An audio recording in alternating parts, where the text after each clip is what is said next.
They talk about filming and just the crazy things that they try to represent Thelema as has nothing to do with Thelema. If she really was interested in Thelema and doing stuff, it would be all about what she's doing, not as a family religion. So most of the Thelemic families I know don't push Thelema down the throats of their children. What they do is they say, this is what we believe, this is what we practice, and if you choose to do this, then you're welcome to do so too, and we'll let you know how to do it, and if not, well then, do what thou wilt. That's the kind of whole point. It's not some kind of family religion that Thelema gets brought down from the parents and kind of shoved onto the children, or in this case, from Lonelygirl15 to her The Beast boyfriend.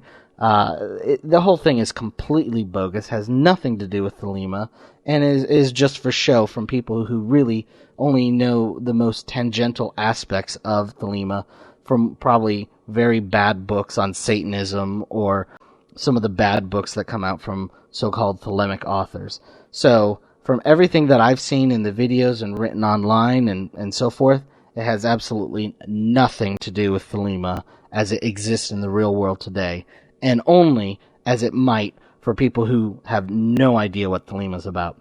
So, thanks for the email, Jason. Okay, so now on to the interviews. On today's show, I have an interview with the two founders of Ordo Magni Operis.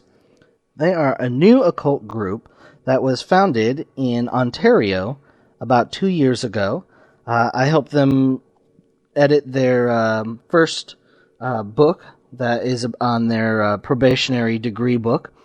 So I asked them to be on the show, and so we talked about their founding, kind of what they teach and what they're all about. I'm not a member, and it's very far away from me, and they're kind of in a different direction. They're not Thelemic, but they are definitely occultic and do Western esotericism and hermetics and so forth, alchemy and so forth. So I wanted them on the show, and just so people can know that there are actually new orders actually being founded today, and kind of find out what they're doing. So I think that's a good thing to know that they're out there and to find out what they're doing. Then we have a discussion with Keith 418. He and I talk about desire, equality, democracy, and we also address the transgressive aspects to some degree, and address the email from Dan. After that, I have an interview with Stephen Skinner, the well-known occult author and editor. He and I talk about his new book, The Magician's Companion. It's like 777 on steroids. It has over 800 tables on it, useful for magicians of all types, and also his other books that he's published with Golden Horde Press. So since there's a lot on this show, let's get right into it. Here is Michael and Rasputin Paracelsus from Ordo Magni Operis. We have with us Michael Paracelsus and Rasputin Paracelsus from Ordo Magni Operis. Are you there? Yes, sir. Yep. Welcome to the podcast, 93. Thank you. Thank you very much.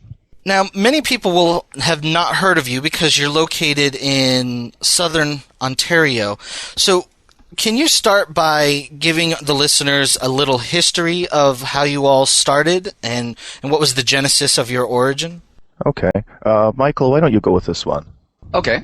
Well, we're a fairly young order, having formed, we're now in our second year of operation, regular operation, and our membership is at 8, I think.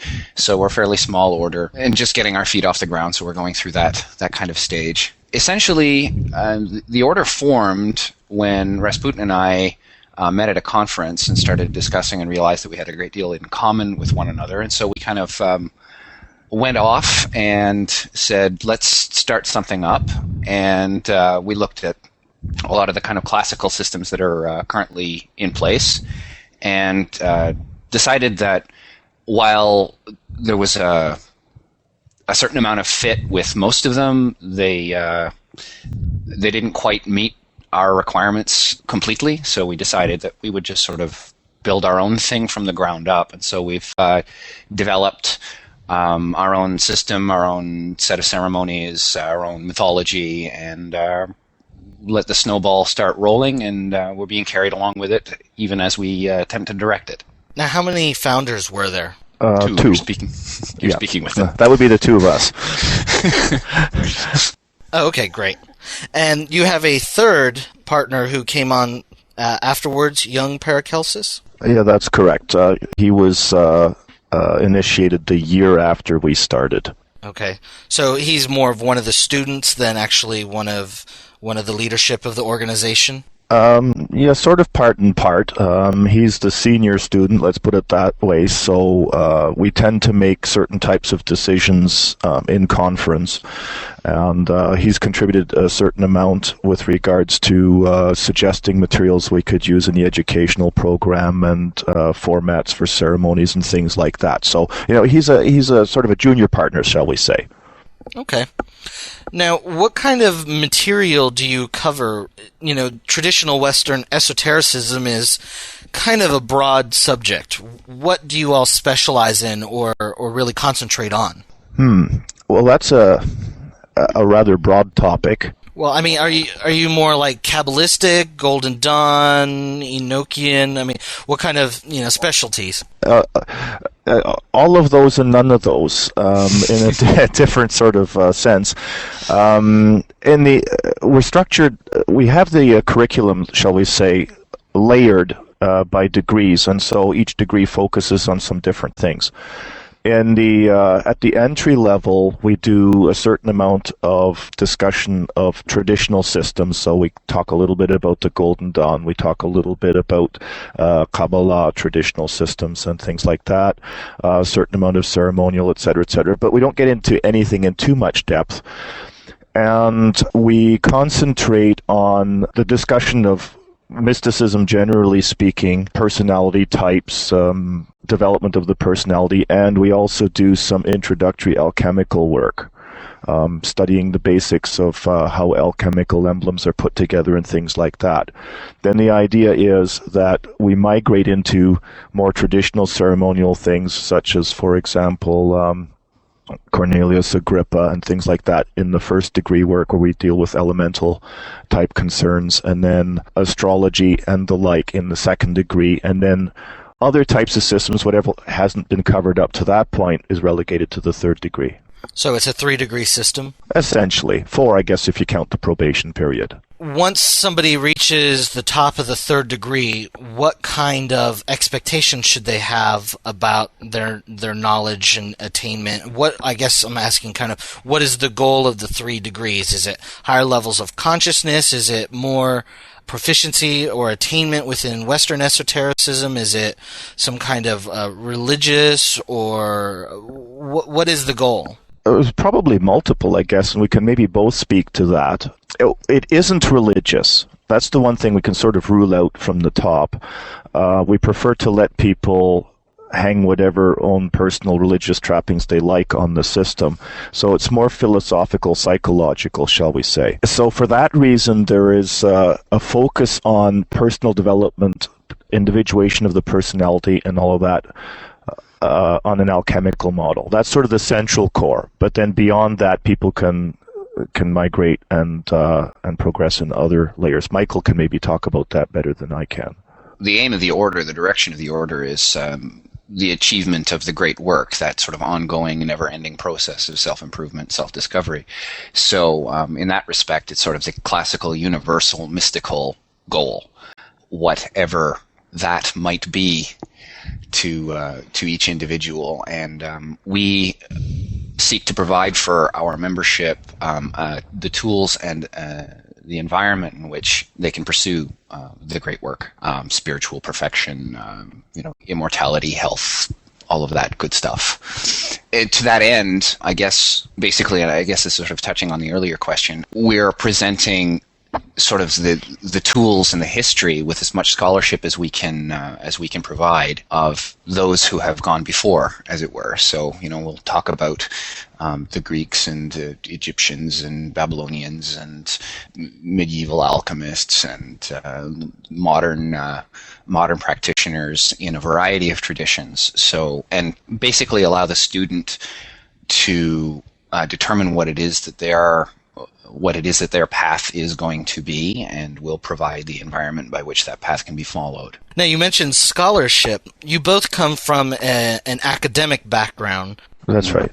So, within your order, do you have you might say a higher or a greater stress on an academic approach and or higher standards of material?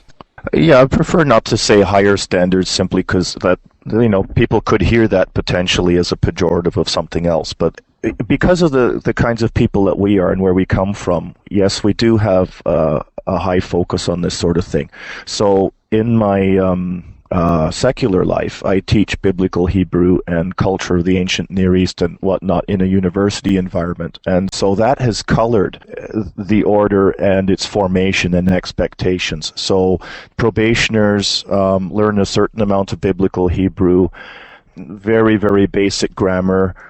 So there is an expectation that people learn to be able to read and translate very simple things themselves using proper scholarly resources and the like. And we're taking a similar approach to alchemical materials and whatever.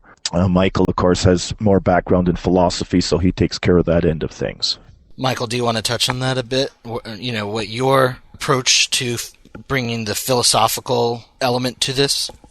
Well, my undergraduate education's in philosophy, and I've given a bunch of lectures on a variety of topics in that area. So basically, I'm continuing along with that. In addition, I'm also a performer and a dramatist, so I bring the sort of more practical side in as well in terms of the actual performance of the ceremonies and that kind of thing. So the emphasis, I would say it's fair to say that the emphasis is on scholarship at this point. However, we also have a fairly heavy emphasis, quality and focus in terms of the performance of ceremonies.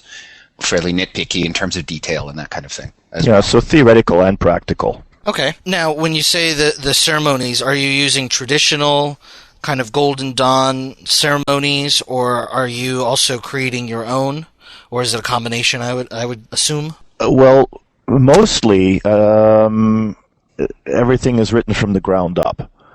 So we've looked at the various stages that we're having people go through, and we've specifically designed ceremonies from the ground up that target those purposes. So we've gone to some traditional mythological material, be it biblical, be it Babylonian, be it otherwise, and you look for some motifs and whatnot, and sort of recast those in another setting with the focus of a ceremony in mind. So they're actually not Golden Dawn ceremonies or anything that would belong to anybody else. The common points would be the fact that, for example, there are pentagrams and the like, and robes and such, but it's actually not patterned on anybody else's thing. Okay. Now, if somebody was interested in participating, would they actually have to be physically initiated in the order, or is this an order that can work through correspondence? Thus far, it's been mostly people here hard on the ground, simply because we're in the early stages. We have to build up a solid core before we can go anywhere else.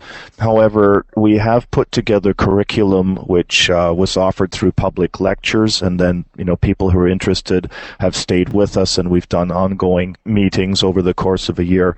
And that was with the goal in mind that we could make the book and materials available to people on a longer scale who'd then be able to do it in a correspondence sort of fashion.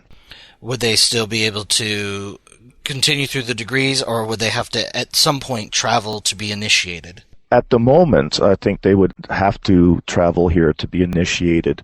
That's only simply because we've got the one operating temple at the moment. We do have the hope that as people move up through the system, that we'll then be spawning some other temples in other locations, and people will be able to travel to one of those instead. Okay. Fantastic. If people want to get in touch with you, how should they contact you? Well, the easiest thing is through the secretary email, which is scriba@omo.org, so I can spell that out for you. SCRIBA @o-m-o.org. Okay. And the O-M- is your website? Yeah, that's our domain name, yeah. The website is currently undergoing some morphs. We've switched from one system to another system.